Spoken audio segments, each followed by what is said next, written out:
And we are live. Welcome, mystery and thriller fans. I'm your on-air host and author, Sara DiVello, and I am so excited to welcome live from the UK, New York Times bestselling Reese book club pick, Gillian McAllister, here to give us the inside scoop on her brand new book out next Tuesday, Famous Last Words. Gillian, welcome to Mystery and Thriller Mavens. Tell us about this book. Hi, thanks so much for having me. So Famous Last Words tells the story of Cam, who is returning to work after maternity leave. And the morning she wakes up on her first day back, her husband isn't there. And at first she dismisses it. She thinks maybe he had a meeting that she forgot about. Maybe he had to go to work.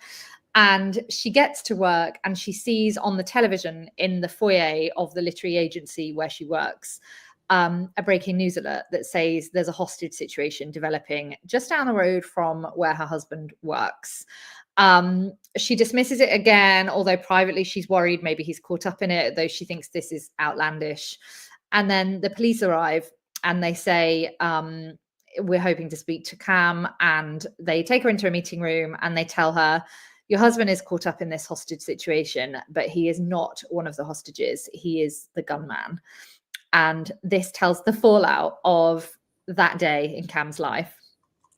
Oh my God. Well, Gillian, I am so excited to talk with you. And just like that, you hook us so good because, I mean, what a nightmare that your husband would be caught up in a hostage situation, that anyone you love would be. But then nightmare upon nightmare, your husband is not an innocent hostage. He is the gunman he is the hostage taker, brain exploding. Oh my God, I have to know more. So I was so excited to chat with you. And I know we're all so excited to talk with you. So welcome everyone. We are broadcasting live to 7 different destinations across Facebook and YouTube. So mystery and thriller loving friends, no matter where you're watching from, you are in the right place. It is the right time. It is Mystery Monday because Mondays can be murder. We are going to make it a little less painful for you and get your week off to a killer start. So if you've been here before, you know the drill. And if you're new, welcome friends. Here's the drill. Every Monday, I give you my handpicked featured authors and you get to ask them anything. So ask Gillian about how this crazy idea came to her. I need to know about her character creation. What about this hostage negotiator, Niall? We need to know all of the things. Just get the questions going in the comments and I will get them right over to her. So Gillian, I have to know, because as soon as I saw this premise, I was like, that is so brilliant and instantly hooks me as a reader. How did you come up with this idea? I think it came from thinking about things that I don't see often in psychological thrillers.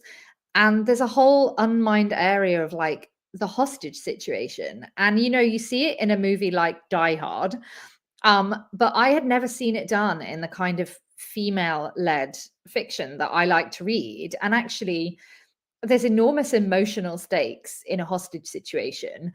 And it occurred to me, like, wouldn't it be so interesting not to be inside it and not to have all the kind of explosions and guns and police, but to be on the outside, not having any idea what's going on in that room and somebody you most love in that room. And that's kind of where it came from.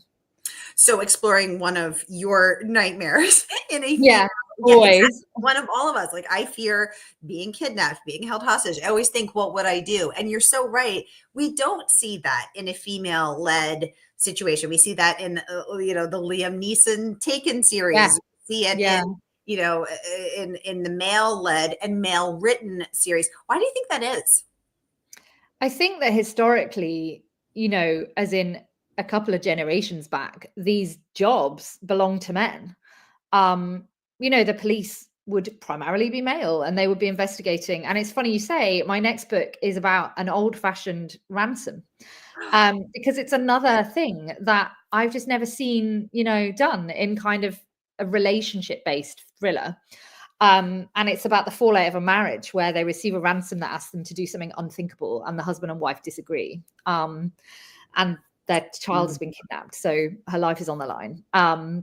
Although she's an older teen, I must say, because I have a problem reading things about young children, but she's an older teen, so it's a bit easier.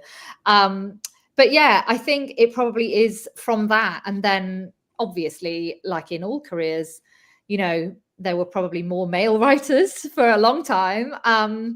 And, male movie writers and so on. And I think we're in this new dawn where we're approaching more of equality, at least in the Western world. And I think it's kind of time to rewrite those tropes and explore them in a different way. And that's kind of what I want to do.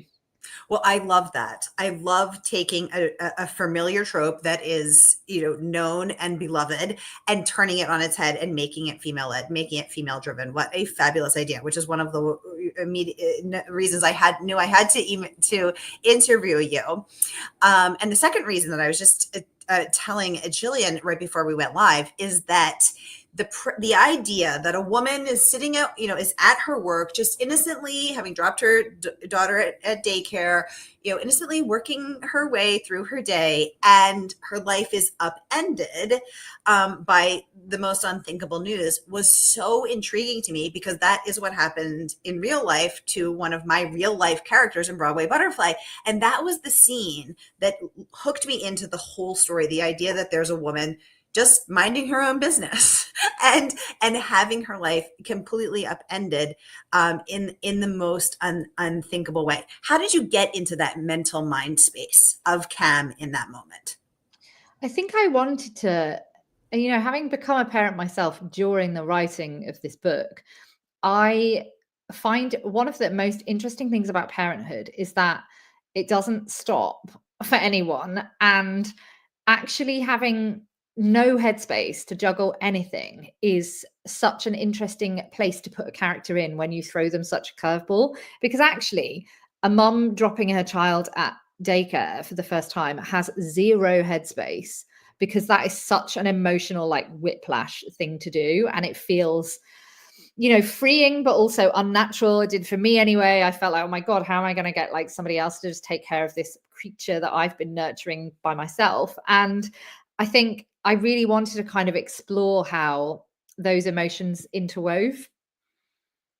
As I was reading that scene where Cam is walking to the daycare, she can't find her husband. She thought he would be with her to drop the baby off, but he's not. And so now she has to do it by herself. There were all of these layered nuances of how, in spite of the fact that it is 2025, the year of our Lord 2025, the majority of parenting continues to fall to the mother. The majority of the worry continues to fall to the mother in almost every household, marriage, and parenthood dynamic that I see, and how you wove those moments in. And she's debating whether to send the passive aggressive text of, I've taken care of it for you, after she's already called and texted multiple times, and how women try to navigate those boundaries and navigate that guilt of trying to focus and function as both mother and work self. So it felt so visceral. I was wondering if this was familiar and personal to you. And interesting to know that it is. Yeah, I think it's inescapable, despite actually being married to a real feminist. He took 6 months off his job when our baby was born. Oh, wow. Yes, so he is unusual, but still there are just things that happen as a result of my feelings towards our child that is not the same. And actually, he's fairly disgruntled to know that in my next book with the kidnap, the wife says to the husband, I'm going to go and I'm going to do whatever these kidnappers ask. And she says, the reason I'm going to do that is because women love their children more than men. And it's this moment in the book where I can feel that there will be a reader reaction to it. But that is absolutely born out of my experience of growing a human in your own body. It's not the same as somebody that doesn't, sadly, and it's very close. And I think often men offer something different that women maybe can't. I'm not objective about my child. And I think sometimes, I would want to go and snatch a toy off another child for him, which is not actually helpful in the long term. And I think my husband is much better because he's got that calm objectivity. But it is different for us, in my experience. Oh, that's interesting. Sharon's joining us from YouTube saying, hi, Sara and Gillian. So nice to see you. So nice to see you too, Sharon. Welcome to the conversation. And I was terrified. I thought that story was going a different way. I thought you were going to say, my husband is distressed to learn that in the next book I'm writing, the wife actually just takes a knife and starts stabbing that objective, calm husband of hers. So I wasn't sure how that sentence was going to end. Not quite. Oh my goodness. Y'all, I am so excited that Gillian is joining us live from the UK. The book is not even out yet, but you can pre-order from our favorite woman-owned independent bookstore. That is, of course, Murder by the Book. And the good folks at the bookstore will ship it to you the morning that it drops. So that is next Tuesday. So Gillian is joining us live this morning to give us the inside scoop and take all of your most pressing questions. So whether you're watching with us on Facebook or YouTube, here is that link to click and pre-order, supporting a woman-owned bookstore and getting your mitts on this not to be missed book. Now, Gillian, some of the praise that I want to talk about is, first of all, from this amazing rave review from #1 New York Times bestselling author Jodi Picoult, and she had this to say. As a fiction writer myself, it's really hard to fool me. I always guess the ending of books. Sounds like Jodi Picoult is issuing a challenge right there. But she says, but this novel blindsided me with twists and surprises that had me gasping, and with a poignancy about relationships and love that one rarely finds in the genre. A brilliant book. So first of all, Gillian, congratulations on this rave review from #1 New York Times bestselling author and publishing legend Jodi Picoult. Thank you. To have her deem this a brilliant book, and to say that that she who is never fooled was fooled, and that was in fact blindsided. I think I might get that tattooed on my face if I was you. What do you think is the secret that you have learned to blindsiding Jodi Picoult? The secret is that when you are writing a twist, Uh-huh. you have to come up with a more obvious and credible explanation that isn't your twist. That's Ooh. the secret. So if you want somebody to think that A is happening, but actually B is happening, you have to make A make complete logical sense. And then you can blindside them with B. So it's like a red herring, but I think you have to work really hard at the red herring to make a twist kind of work in a surprising way. That's my answer. I am fascinated. So when you are working on these more plausible non-answers, do you, in your writing process, do you first write the actual answer and then go back and find something more plausible? Do you go back and retwist, or you are able to think of that twist in the moment? I generally have the twist in the plan, but what I try and do in the writing is set up it's hard to talk about without spoilers, isn't it? But set up the alternate theory. So let's say I wanted the reader to believe somebody was a criminal.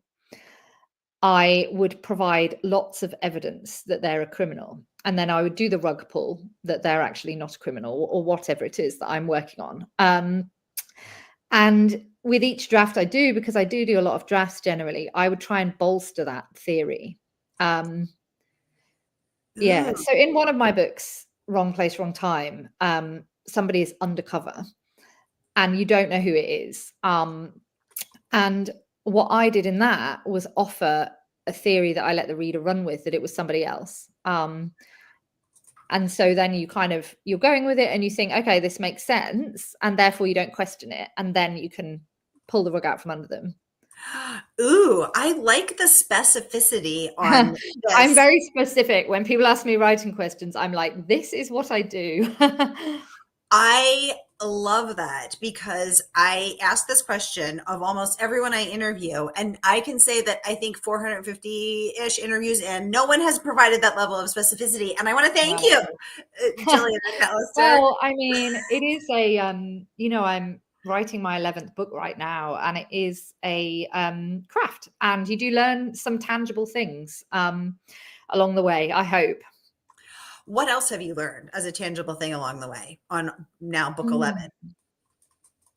Okay, here's a very specific example.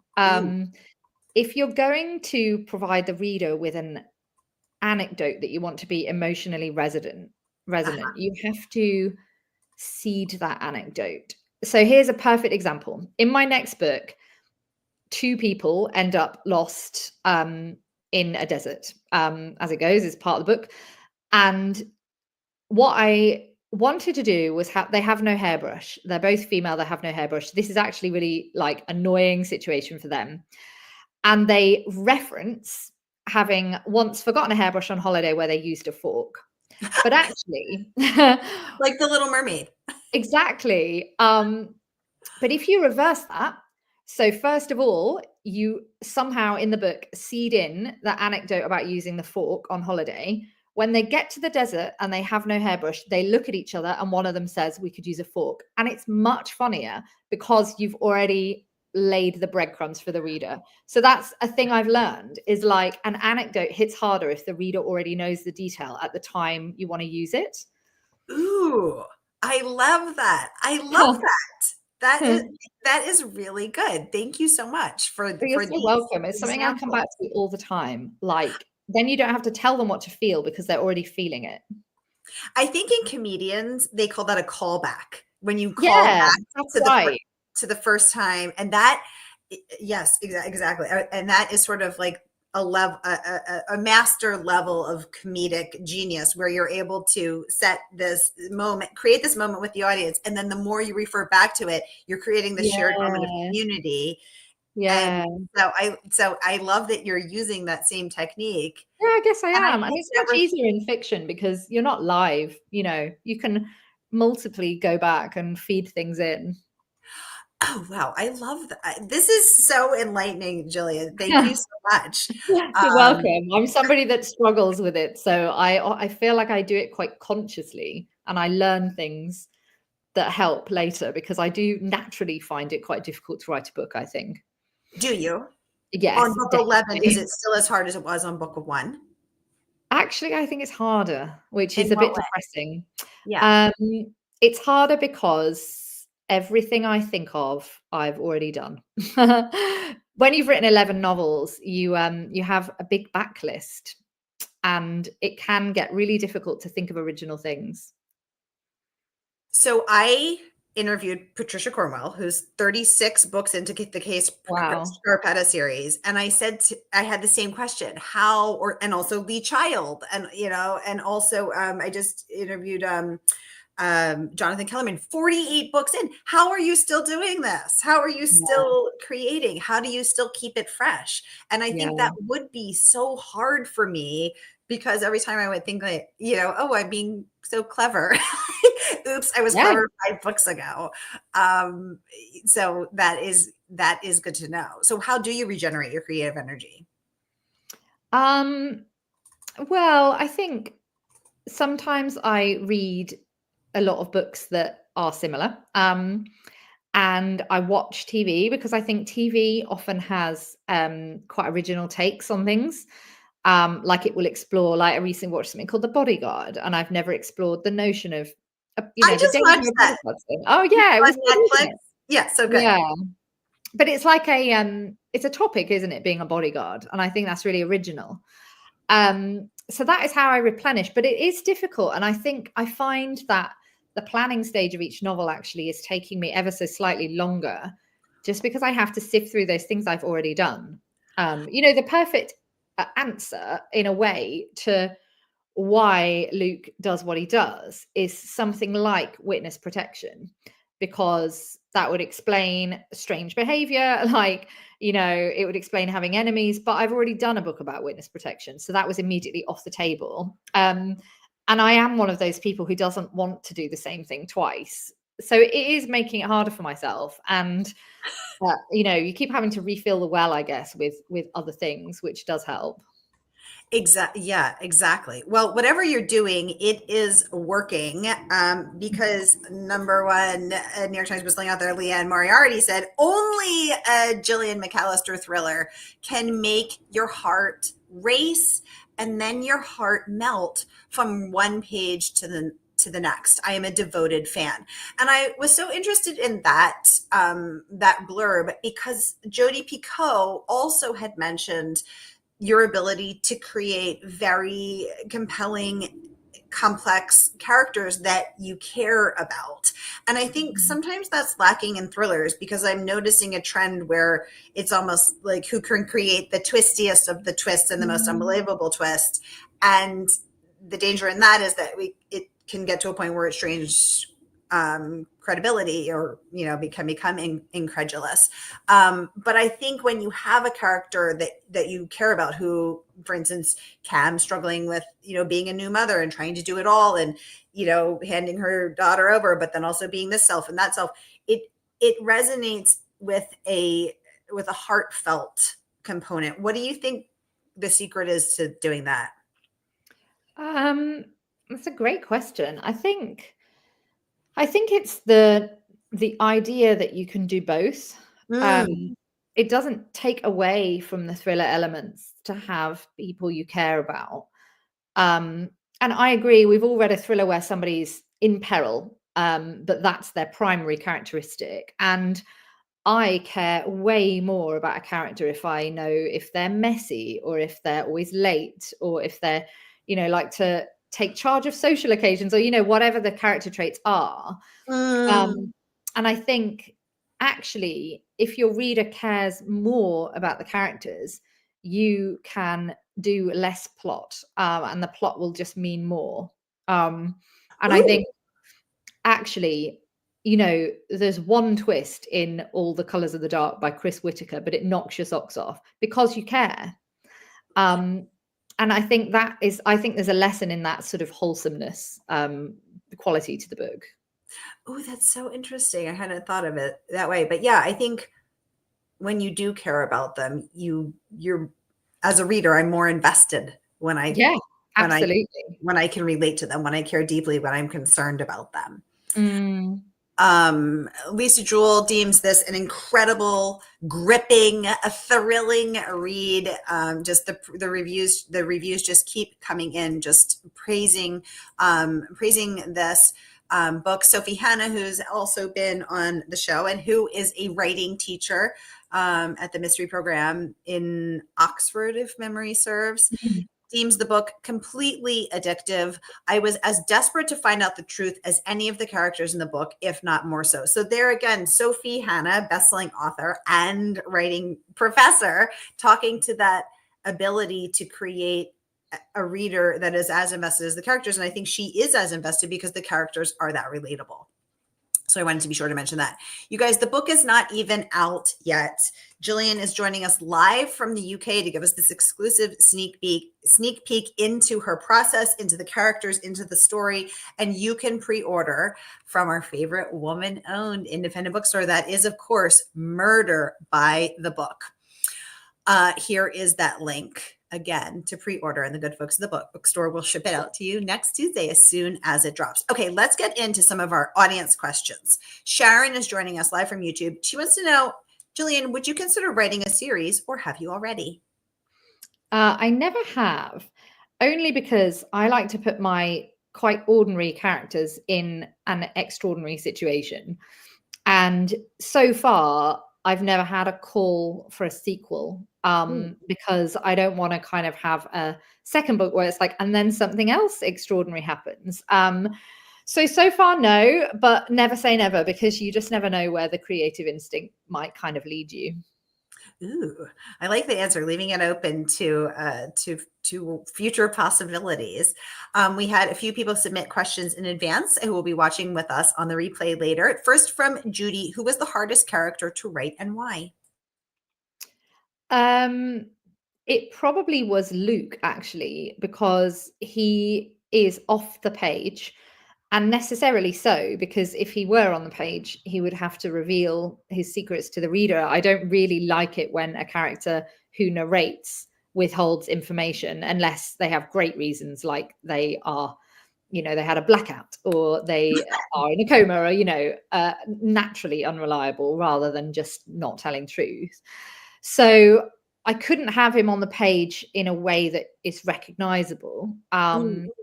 I do manage to tell his story through other means, but he was the hardest because I really was desperate to kind of provide an explanation to the reader.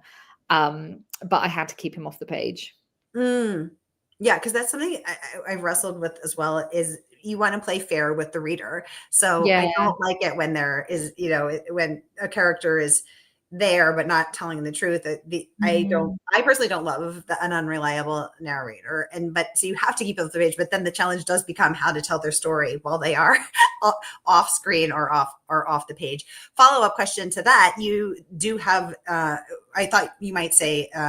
That it might have been hard for you to write Niall as a male character. What was it like for you to write him? Weirdly, male characters often come quite easily to me. Ooh, what do you think that is? I think I think it's because I do a lot of research typically into I did a lot of research into the hostage negotiation job, and I kind of got a fair kind of feeling about what sort of person does it. And I think because he is the secondary character, I could push his characteristics more. So he doesn't have to be so relatable as Cam. Cam had to be like an every woman, whereas Niall could be quirkier, and I think I find it easier to characterize in that way sometimes. But Niall is relatable too. Like there's one again, very just a brief allusion where he's on his way to the hostage negotiation and he realizes he forgot to take the trash bin out. He forgot to take the rubbish bin out, and he's thinking, "Oh my God, my wife's going to be mad at me." And then he sort of said, which is so relatable, right? Because as a wife whose husband does forget to take the trash out, I get mad.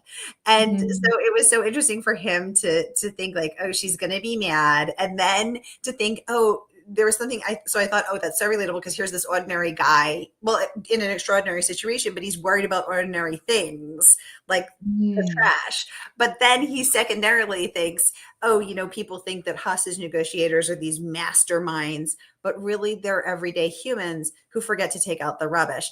And I Mm. actually highlighted that because that was one of those moments where I, as a writer and as a reader, was thinking, oh, here's an everyday moment that makes this guy so relatable. Whereas if you had said to me, you think you'll relate to a hostage negotiator or male detective, I'd be like, probably not, because I'm not Mm. those things. But I can Yeah. relate to him. So I love those sort of everyday little, and it's not a major moment, it's just a passing reference, but it brings me into his head and his heart and makes him a regular guy. Yeah, and actually, it is an example of a callback because later it's very significant that he didn't take the trash out. So it's a good Ooh, I haven't example. gotten to that. Ooh, I haven't gotten to that When you part get yet. to it, yeah, you'll see. But Which yeah, I mean, I always like to make my characters, even if they're not relatable on paper, I do like to make them think like we do. Because a hostage negotiator does still have breakfast and walk to work and all, and it's hard to imagine that, I think, but they do. And I really liked writing him for that reason, really, to sort of work out what is going on in a hostage negotiator's mind. Right. So what was the other question that was submitted was, could you, oh, hi, Steve. Nice to have you here. What was your research process? Well, long story short, I'm now a level 1 hostage negotiator. Wait, I what? know. I Gillian know. I McAllister, got like tell us so everything. I know. I just got so deep into email with this guy who is a hostage negotiator. I just ended up going on his course because everything he told me spawned more and more and more questions. So I just ended up like, do you know what? I'm going to come on your course. And it was so much fun. Like I learned so much. I learned about persuasion and listening, but I also kind of learned about how to be a human and how to be a better parent and so many things. I will remember that course for the rest of my life. So it was well worth the research expense. Well, I was excited to learn about your research too, because when we see Niall and he's listening to, he's looking for the pace of the footsteps. He's looking for, is he irritated? Is he anxious? Is he sad? Is he like, how is this person who's holding three other people with bags over their heads? Mm. You know, so that is fascinating that you did Uh, the technique. I mean, you did the course. What else really stood out to you in the process of that? um, I think the main thing is that the FBI and the British police use the same 6-step process for negotiating. And the first 5 are listening. And I had no idea that it would be that way. I thought it would all be about persuasion. And actually, the guy said to me, well, I bet you've had an argument with your husband where he gave you loads of solutions. And actually, all you wanted was somebody to go, do you know what? That's crap. And that is actually what people want. They want to be empathized with. And that is like the hallmark of hostage negotiation, is that active listening and empathy. That is fascinating, because in the book, we also learn that there is the guy on the ground is not the only guy. There's the guy in the tower, and there is the listener, which Yeah. I did not know. So that was fascinating. And realistically, there would be even more, but I pared it back because I kind of didn't want to make it like massively complicated. But yeah, there are a lot. But they all have the same aim, which really is to understand why somebody's doing what they're doing. That is so fascinating. So when I worked in the corporate world, I got promoted to a manager of a team, they sent me to managerial training, and it was a 2-day training, and they brought in a psychologist. And the only thing I remember from that 2-day training is her saying that at the core of our beings, all human beings seek to be seen, heard, acknowledged, and understood. And so you may not be able to give people the raise that they deserve, the bonus that they deserve, the time off that they need and want and deserve, but you can say to them, I saw that you did this thing and it was extraordinary, and here's why. And I appreciate you because here's why. And that at the end of the day means hits those desires that all of us have to be seen, heard, acknowledged, and understood. And it's so interesting that's the same for hostage negotiation, which makes sense. It does, doesn't it? And it makes sense for, if you have a teenager who you're rowing with, if you say to them, like, you seem to be pretty angry with me, they're going to talk. Whereas if you go in like, here are all the reasons why you shouldn't be angry with me, the conversation goes a completely different way. And I mean, I only have a 2-year-old, but he doesn't tantrum since I went on the course, which is crazy, but true. And so how does that work? He's like, I want more applesauce. I want applesauce. And you say, I hear you. You want applesauce. Yeah. And I recognize that actually he has so little control. Like, can you imagine? You can't tell the time. You don't know what day of the week it is. So you don't know what's going to happen next. You don't know if you've just had a nap or an overnight sleep, probably. And actually, applesauce means more to you than it would to an adult. So one of the main techniques is that I explain why. And actually, people don't do that with 2-year-olds because they think that it's obvious why we can't have lots of applesauce, but actually they might not know. And they don't offer something called reciprocity, which is, I would think, okay, in what situation am I going to give him more applesauce? So I might say, I'm going to remember later after dinner, if you eat a good dinner, I'm going to remember and I will go and get that applesauce after dinner. And I follow through on it. I remember, I sometimes write things down, and he has such trust in me that if now he goes, I want more applesauce, and I go, the reasons why we can't, but this is what I'm going to do, he says, okay. Which is crazy because he's 2 and 3 months. So, but we have this like vibe that maybe he's an easy child, everybody has said this stuff and then had another baby who's a nightmare. But so far so good. He's very easygoing. We'll see. That hostage negotiation is really coming in handy with the 2-year-old in 3 months, and probably will only get, come in more useful as he grows into a teenager. I hope so. And what I like about it is it's not manipulation. It's empathy, really.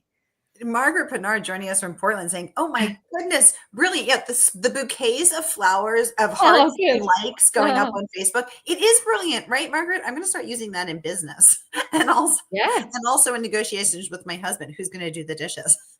There's all sorts of ways that this could come in handy. I absolutely love that this is the course that keeps giving. I John's know this is not where you expected the conversation to go, probably, but here we are on domestic hostage negotiation tasks. Absolutely. It's brilliant. John's joining us from Northeast Ohio on Facebook. Hi, John. So good to see you. Welcome to the conversation. Well, whatever you're doing, it is working, Gillian, because with starred reviews from Booklist saying McAllister hits another one out of the park, all of the puzzles clicked together for a satisfying ending, and also a starred review from Library Journal. Congratulations on that, saying a perfectly calibrated mix of the thoughtful characterization that book clubbers will adore and the twist-filled plotting that armchair suspense junkies, me, crave. A first-rate, fiendishly clever suspense novel. Fiendishly clever is high praise, as is a starred review from the Library Journal. Congratulations. Thank you. Y'all, we are out of time, but it has been such a pleasure. Please, here is that link once again to pre-order your copy of Famous Last Words from our favorite woman-owned independent bookstore. That is, of course, Murder by the Book. And whether you're watching with us on Facebook or YouTube or in one of the private Facebook groups that we are streaming with, here is that link. You can click and pre-order now. Gillian McAllister, thank you for stepping away from your 2-year and 3-month-old, whatever hostage negotiations you had to undertake at bedtime to be able to step away with us for 30 minutes and answer all of our most pressing questions. And thank you to all of you who took time out of your Mystery Monday to join us, whether you were watching, commenting, or anything. I see you. Thank you, Steve. Thank you, Melinda. Thank you, George, Jen, Dorothy, Ann B, Ann S, Sarah H, Jane, Patricia, Chris, Mary, Audra, Cynthia, Robin, Jean. Oh my goodness, I can't even guess everybody. Thank you so much for joining us. And I hope the days and the pages fly. I will see you next Mystery Monday.